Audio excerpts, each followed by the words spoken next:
वक़्त की कदर उस बंदे से पूछो जो बाथरूम के बाहर खड़ा हो और उसका पेट खराब हो और अंदर वाले को कब्ज़ हो।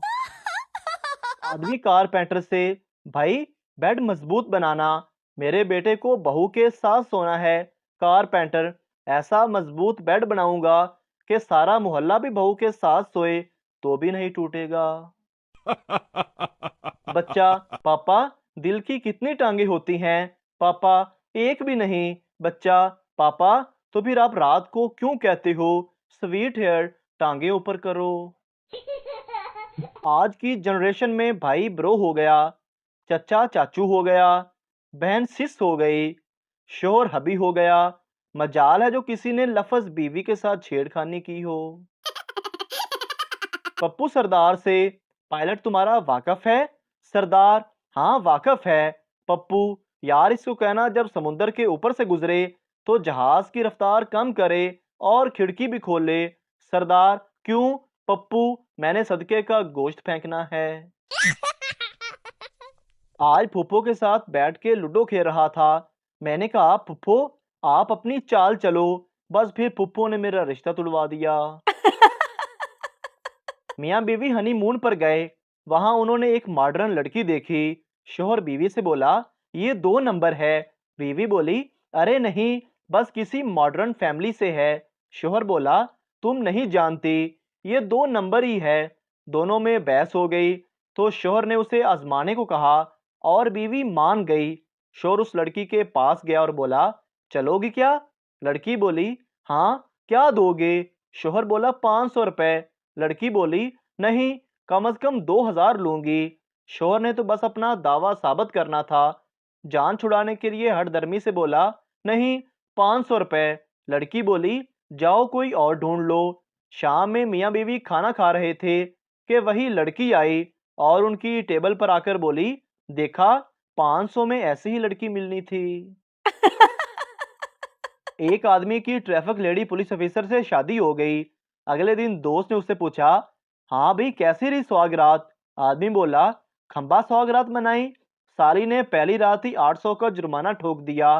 दोस्त, अबे किस चीज का जुर्माना? आदमी, 100 रुपए ओवर स्पीड के, 300 रुपए रॉन्ग साइड के और 400 रुपए बगैर हेलमेट के। एक मोटी औरत ने चोर पकड़ा। मोटी औरत उसके ऊपर बैठ गई और अपने बेटे को आवाज दी, अहमद बेटा, जल्दी से पापा को बुला कर लाओ, चोर पकड़ा है अभी। अहमद, अम्मी, जूते नहीं मिल रहे मुझे। चोर ने बड़ी मुश्किल से मुंह बाहर निकाला और फूलती हुई सांस से बामुश्किल कहा, अबे मेरे जूते पहन जा और जल्दी से पुलिस को बुला कर ला। एक दुकान पर लिखा हुआ था कि यहाँ शादी का तमाम सामान दस्तयाब है। मैंने दुल्हन मांगी तो इसमें वट्टे मार के भगाने वाली कौन सी बात थी?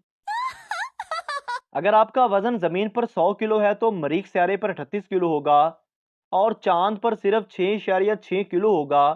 आप मोटे बिल्कुल नहीं हैं, बल्कि गलत स्यारे पर हैं। खाना पीना ना बदलें, बल्कि स्यारा बदलें। एक पठान सुहाग रात को कुछ किए बगैर सो गया। थोड़ी देर बाद बीवी बोली, खान जी, मेरी टांगों के दरमियान सुराख है। पठान, तभी तो मैं सोच रहा हूँ ये ठंडी हवा कहाँ से आ रही है। एक आदमी की नई नई शादी हुई, लेकिन फिर भी उसे घर जाने की कोई जल्दी ना होती। वो देर तक ऑफिस में ही बैठा रहता। एक दिन बॉस ने पूछा, बीवी से झगड़ा तो नहीं चल रहा? जवाब मिला, नहीं सर, ऐसी कोई बात नहीं। दरअसल मेरी बीवी भी जॉब करती है। शाम को हम दोनों में से जो भी पहले घर पहुंचता है, खाना उसे ही बनाना पड़ता है। एक जाति ने किसी मौलवी से पूछा, जनाब क्या जन्नत में हुक्का भी मिलेगा? मौलवी साहब नाराज होकर बोले, हुक्का तो जरूर मिलेगा, मगर उनके लिए आग दोजक से लाना पड़ेगी। लड़की वाले, जी लड़का क्या करता है? लड़के वाले, जी वो फूड फैक्ट्री में क्वालिटी कंट्रोलर है। बाद में पता चलता है कि सब्जी मंडी में साफ टमाटर एक तरफ और गंदे टमाटर एक तरफ करता है। पप्पू और उसकी बीवी दोनों साथ साथ बैठे टीवी देख रहे थे। पप्पू ने कहा, मैच वाला चैनल लगाओ। बीवी बोली, नहीं लगाऊंगी। पप्पू बोला, देख लूंगा। बीवी, क्या देख लोगे? पप्पू, यही चैनल जो तुम देख रही हो। शोहर और उसकी अहलिया अदालत में तलाक के लिए गए। जज, आपके 3 बच्चे हैं, आप उन्हें कैसे तकसीम करेंगे? उन्होंने तवील बहस की और कहा, ठीक है जनाब, हम अगले साल एक और बच्चे के साथ आएंगे। मजाक यहाँ ख़त्म नहीं होता। 9 माह बाद उनके यहाँ जुड़वा बच्चे पैदा हो गए। अगर आपकी बेगम मेके गई हुई है और आपका फ़ोन ना उठाए तो इसका मतलब है वो सोई हुई है, सहेलियों के साथ है, खाना खा रही है, हमसाई की अयादत को गई हुई है, अस्पताल में है, बीमार है, शॉपिंग पर है, खाना बना रही है, तस्बीह पढ़ रही है, अम्मी के साथ वजीफा कर रही है, कपड़े धो रही है, अब्बा जी के पाँव दबा रही है, बड़े भाई से फ़ोन पर बात कर रही है। लेकिन अगर आपने उनका फ़ोन ना उठाया तो इसका एक ही मतलब है कि आप किसी और के चक्कर में हैं। सास ने बहू से कहा, तुम आज से मुझे माँ कहना और अपने ससुर को बाप। बहू ने कहा, जी ठीक है। रात को जब शोहर घर आया तो बहू बोली, अम्मी भाई घर आ गए हैं। एक कंजूस आदमी अपनी बाईं आंख पर हाथ रखकर जा रहा था। एक शख्स ने पूछा, क्या हुआ भाई, आंख को क्या हुआ? उसने जवाब दिया, कुछ भी नहीं। जब एक आंख से काम चल सकता है तो दूसरी आंख क्यों इस्तेमाल करूं? एक अंधा आदमी 5 स्टार होटल खाना खाने गया। मैनेजर ने पूछा, आप क्या लेंगे? आदमी ने कहा, मैं अंधा हूँ, तुम किचन से चमचे को खाने वाली चीज में डबो कर लाओ, मैं इसे सूंघ कर बताऊंगा। मैनेजर को सुनकर बड़ी हैरानगी हुई कि अंधा आदमी सूंघ कर कैसे बता सकता है कि हमने आज क्या बनाया। मैनेजर जितनी बार भी खाने की चीजें चमचे में डबो कर लाता, अंधा सूंघ कर बता देता और ऑर्डर कर देता। हफ्ता भर ऐसे ही चलता रहा। एक दिन मैनेजर ने अंधे आदमी का इम्तिहान लेने का सोचा। मैनेजर किचन में गया और अपनी बीवी टीना से बोला, चमचा अपने होंठों से गीला कर दो, और अंधे आदमी के पास ले गया। अंधे आदमी ने चमचा सूंघा और बोला, ओ माई गॉड, मेरी क्लास में टीना यहाँ काम करती है। मैनेजर बेहोश। एक नर्स का मंगेतर हसरत से, जान काश मुझे कोई हादसा पेश आता तो मैं तुम्हारे वार्ड में एडमिट होता और मैं जल्दी ठीक हो जाता।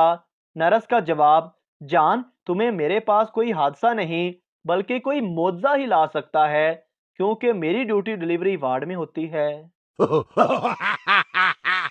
3 दोस्त खाना खाने गए तो बारिश आ गई। उन्होंने फैसला किया कि एक दोस्त को छतरी लेने भेजा जाए। चुनांचे एक दोस्त छतरी लेने गया, लेकिन उसने शर्त रखी कि मेरी वापसी तक कोई भी खाने को हाथ नहीं लगाएगा। 5 घंटे गुजर गए, लेकिन वो ना आया। तो दोनों ने फैसला किया कि अब खाना खा लेना चाहिए। जैसे ही उन्होंने खाने की तरफ हाथ बढ़ाया, अचानक दरवाजे के पीछे से तीसरे दोस्त ने आवाज दी, खबरदार, अगर खाने को हाथ लगाया तो मैं छतरी लेने नहीं जाऊंगा।